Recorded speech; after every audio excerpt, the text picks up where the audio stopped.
Aline. E eu sou a Natália. E estamos aqui no NA Nenhuma das Alternativas para continuar nossa série de vídeos especiais de Lost. A gente já tem aqui um vídeo no canal que você pode assistir se você não assistiu Lost ainda, porque não tem spoilers. A gente discutiu se ainda vale a pena assistir Lost depois de 10 anos aí do final, mas a gente também fez outro vídeo que é parte 1 desse. É isso aí, na parte 1 a gente falou de alguns personagens aí bem emblemáticos de Lost, que afinal a gente tem muitos bons personagens nessa série, e nós dividimos então em 2 vídeos, né, pra caber aí todos os personagens que a gente queria falar.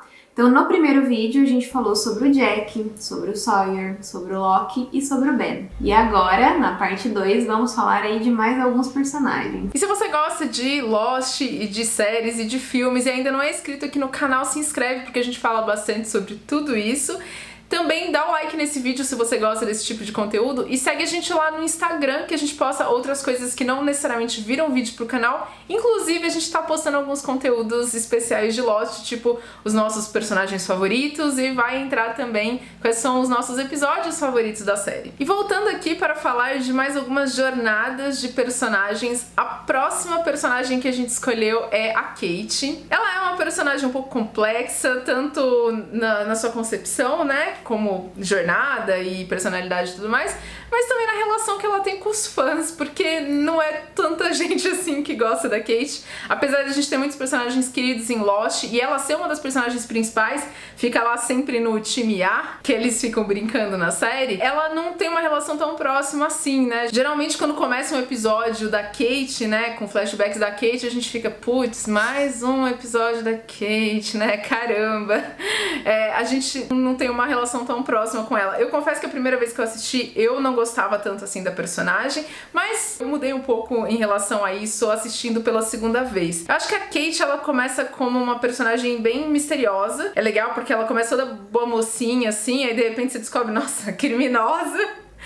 E aí se descobre que ela usa arma e ela sabe, sei lá, ver os rastros na floresta, uns bagulho muito louco, assim. A gente sempre se surpreende com a Kate, mesmo sabendo desse lado meio obscuro dela, quando ela tá manipulando alguém, assim, eu pelo menos sempre fiquei bem surpresa. Mas não é esse lado que deixa as pessoas com um pouco de ranço da Kate. Na verdade, o que torna a personagem um pouco impopular é o triângulo amoroso no qual ela está envolvida, que é com o Jack e com o Sawyer. Eu acho bem engraçado porque isso não atinge muito o Jack e o Sawyer.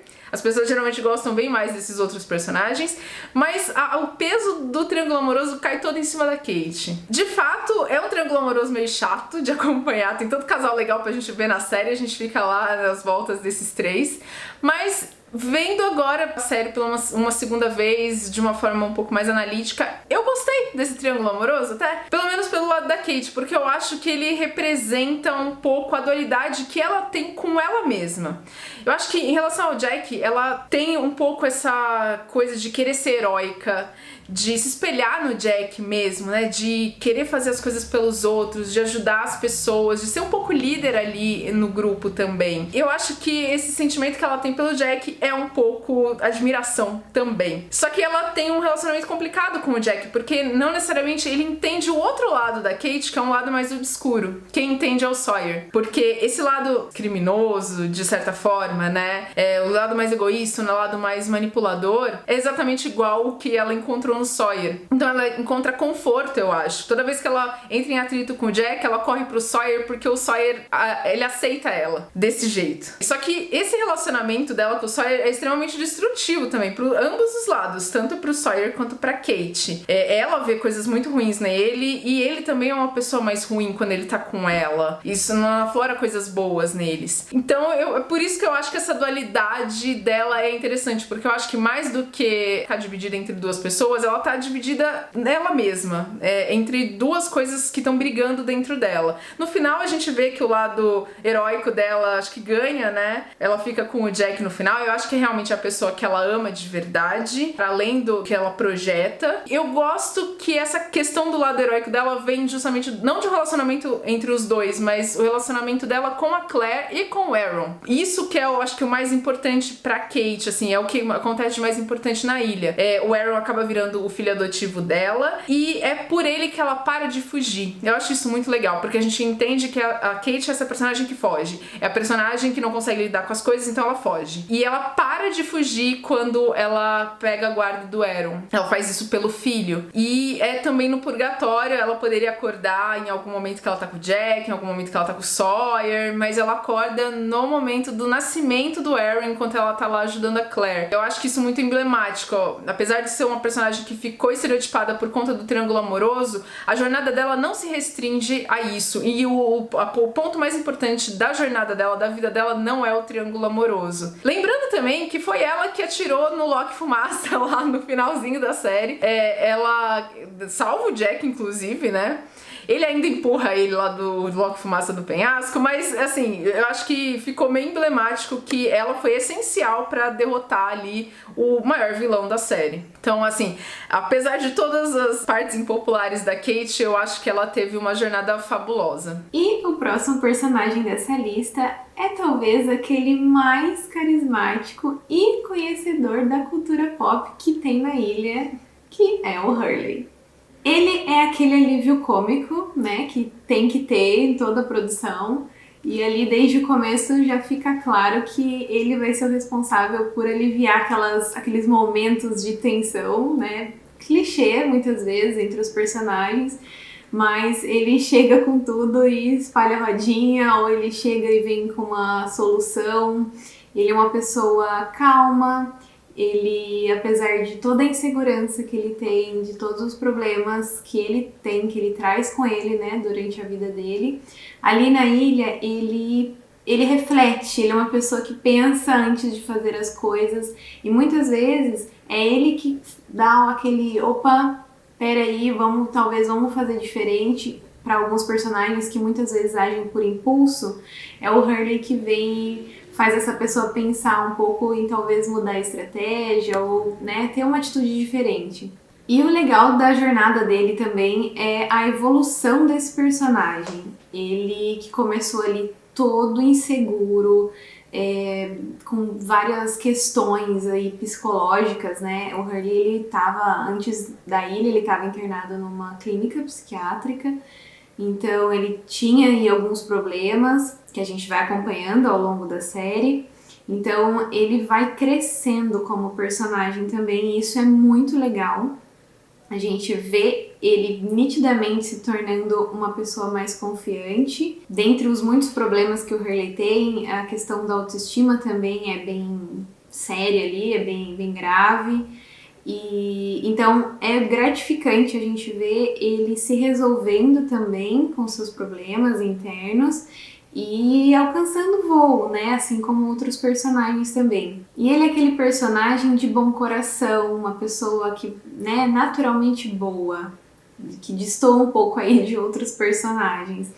Então, em determinado momento da narrativa, quando a gente entende que precisa de um protetor para a ilha, qual o papel desse protetor. Então, a série dá alguns indícios de que talvez seja o Hurley essa pessoa, porque ele tem essa pureza, esse coração bom, né, que a ilha precisa. Então, quando ele finalmente se torna o protetor da ilha também, é muito bom. E faz todo sentido, assim, para a jornada, para o personagem, para a história. E eu achei sensacional, assim, a jogada de ter o Jack se candidatando, mas no final o Hurley que realmente assume que já era o herdeiro aí natural da ilha. E um pouco diferente do que a gente acompanha na trajetória do Hurley na ilha, o que acontece com ele no Purgatório foi também muito, muito bom.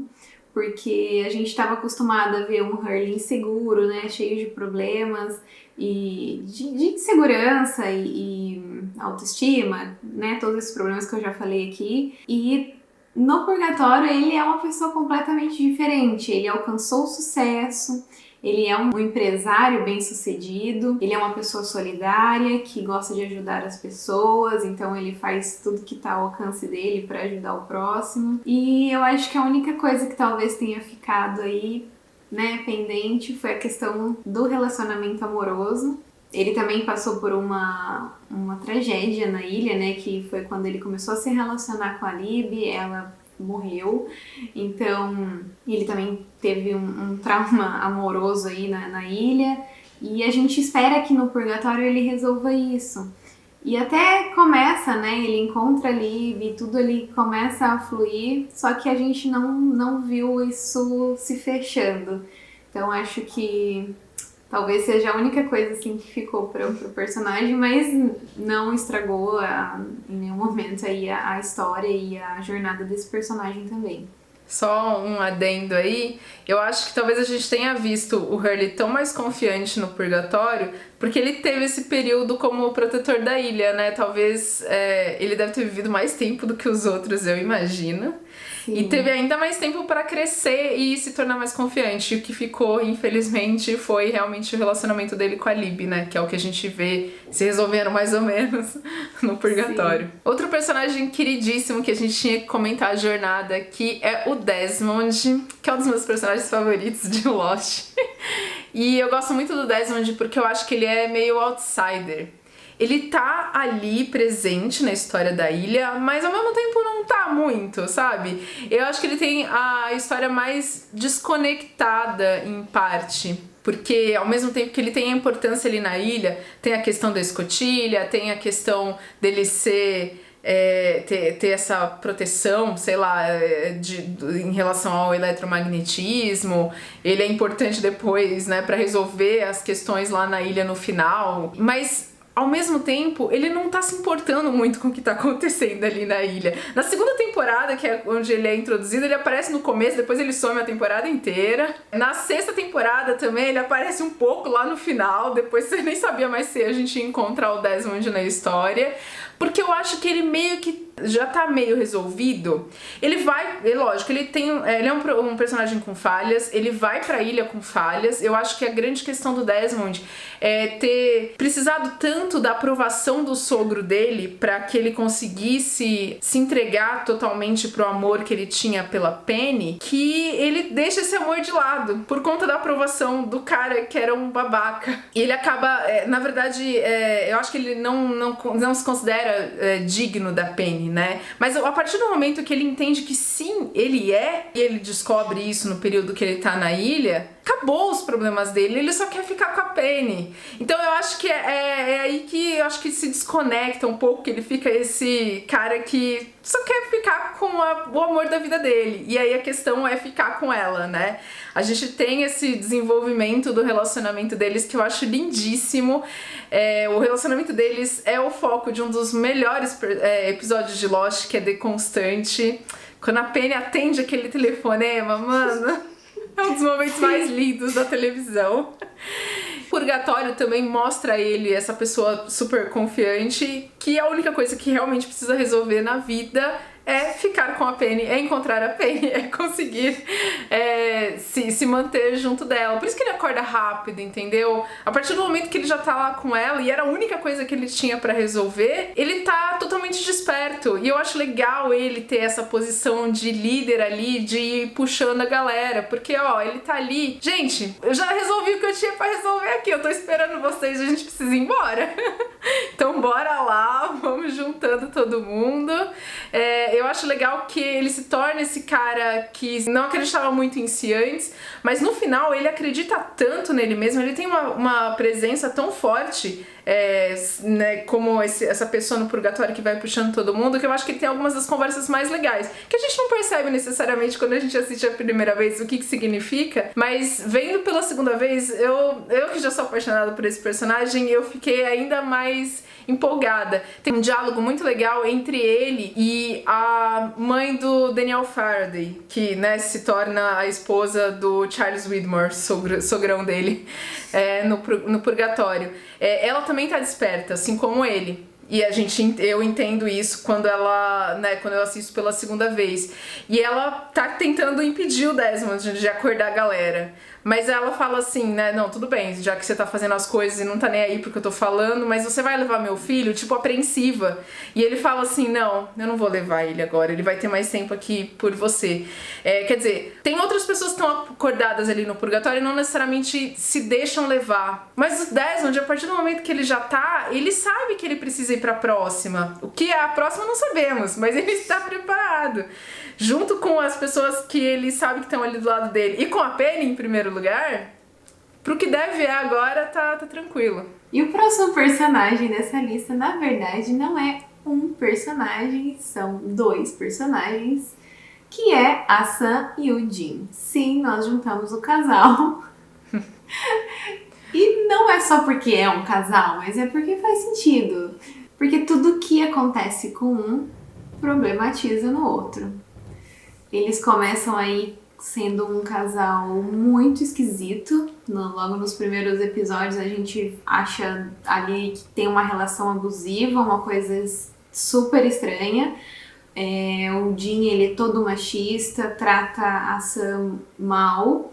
E aí a gente já começa a criar aquele ranço pelo personagem, aquele ódio.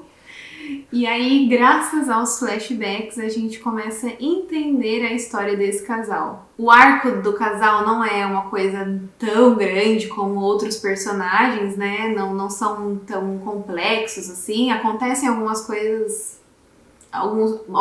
pontuais, interessantes, mas não é um grande arco assim. Entre essas questões pontuais, o que mais se destaca é a questão do machismo e das prisões culturais que cercam esses dois. Também somos surpreendidos pelas reviravoltas, tem toda a questão que o Jin, ele não fala o idioma de todo mundo, então essa também é uma outra problemática aí que é interessante você pensar como que realmente seria, né, na questão. E para quem, na verdade, para quem, né, teve a experiência de morar fora do país, tem uma noção de como que é passar por uma situação dessa, né, um lugar onde todo mundo fala uma língua que você desconhece.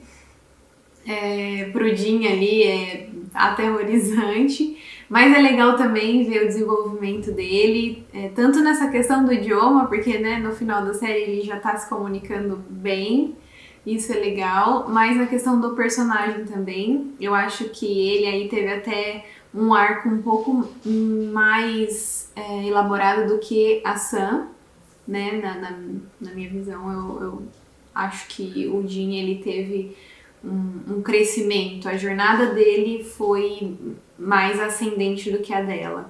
Infelizmente, no Purgatório eu não gostei tanto, eu acho que foi a história aí mais fraca, talvez, de todos eles. Eu, na verdade, acho que eu não gostei nada da questão do Purgatório deles, ali a forma como eles, né, levaram a outro desmembramento da história, mas teve uma parte muito linda que realmente é quando eles acordam. É bonito também o momento de acordar deles ser justamente com a ultrassom ali da filha. O legal é que era um momento realmente importante para ambos, né? O Jin talvez quisesse mais esse bebê até do que a Sam. E aí ele lembra dos momentos em que ele tá apalpando a barriga dela, né? Essas coisas. E pra ela foi importante esse momento do ultrassom, porque foi quando ela descobriu que o Jin realmente era o pai da criança, né? Que ela, né, fez lá as contas e tal, e descobriu que... Foi um momento de alívio, na verdade. Foi um momento de alívio. A gente decidiu não fazer uma análise sobre alguns outros personagens que também são importantes para a série, como o Said e a Claire, porque a gente acredita que a jornada deles não foi tão legal assim. Eles começaram muito bem, o Said principalmente, né, um dos personagens favoritos, eu acho que de bastante gente, mas lá pela 4ª temporada o negócio dá uma degringolada, ele começa a não ser muito mais ele, né, que sempre foi um personagem super inteligente, bom coração, ele começa a não ser muito inteligente nem muito bom coração. No final ele tem uma redençãozinha assim, mas acho que deram uma apagada muito grande no personagem nas últimas temporadas. E a Claire idem, ela chega até a desaparecer totalmente, acho que da 5ª temporada ela não aparece, pra trazerem ela de volta na 6ª com uma trama super esquisita, ela próxima do Loki Fumaça, muito bizarro. Também tem um finalzinho legal, acho que dos momentos dela com a Kate, mas eu acho que começaram muito bem esses personagens e não fizeram uma jornada legal até o fim. Por isso que a gente não comentou a jornada deles. E ainda tem outros personagens que também são muito legais, muito bons, e que a gente não se aprofundou aqui nesse vídeo, mas que merecem nossa menção honrosa, que seria o Mr. Eko, personagem sensacional, acho que tá entre um dos melhores personagens, apesar de curta a jornada dele, mas Sim. foi espetacular. O Charlie, também a gente pega um carinho muito grande, né, pelo Charlie. E tem aí um final super trágico também. Acho que a pior despedida de Lost Nossa, a morte do Charlie. Sim, muito, muito triste. O Miles também, que é um personagem que chegou de mansinho, ninguém dava nada, a gente achou que não ia, né? Quem é Miles? Uhum. Mas que também teve um crescimento e foi bem importante aí pra jornada do Sawyer, inclusive. Então ele merece nosso destaque aqui também. Falando em Sawyer, tem aí um outro personagem, que é a Juliet, que a gente já falou um pouquinho dela lá no primeiro vídeo, mas que é uma personagem incrível também, responsável aí pelo arco do Sawyer também. Por si só, é uma personagem muito boa, parece ser fria, né, calculista, mas que tem um bom coração também, tá ali sempre pra ajudar as pessoas, muito sensata. O Jacob, claro, né?